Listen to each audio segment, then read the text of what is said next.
Thank you so much, sir. And yes, moving ahead with our interactions. Next, ఒక 100 మంది వేదిక మీదకి వచ్చి అలరించబోతూ ఉన్నారు. But before all of that, ఇక్కడ మా హాస్యానికే కేర్ ఆఫ్ అడ్రస్, ఎంటర్టైన్మెంట్కి మారు పేరు, సంక్రాంతి అంటేనే వారు అనే విధంగా మా అనిల్ రావిపూడి గారు పేరుని మలుచుకున్నారు. అనిల్ రావిపూడి గారు, ఎందుకు సంక్రాంతికే వస్తున్నారు, ఉగాదికి ఎందుకు రాకూడదు? వచ్చాను ఉగాదికి. ఇక్కడికి వచ్చారు, థియేటర్కి వస్తారు. అక్కడికి వచ్చాను కాబట్టి ఇక్కడికి వచ్చాను. ఓకే, అంటే ప్రతి సంవత్సరం మీరు సంక్రాంతికే రావాలని డిసైడ్ అయ్యారా, లేకపోతే ఉగాదికి కూడా వచ్చేటువంటి తర్వాత ఛాన్సెస్ ఏమైనా ఉన్నాయా? సంక్రాంతికి సీట్లు ఫుల్ అయిపోతే ఉగాదికి వెళ్ళిపోవటం.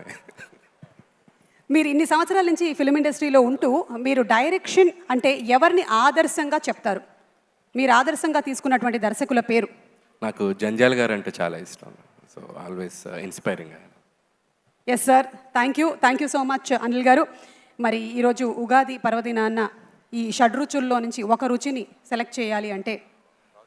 అన్ని రుచులు ఉంటేనే లైఫ్ బాగుంటుంది, చేదు ఉంటేనే తీపి వాల్యూ. కాబట్టి సో అన్నీ బ్యాలెన్స్డ్గా ఉంటేనే బాగుంటుంది.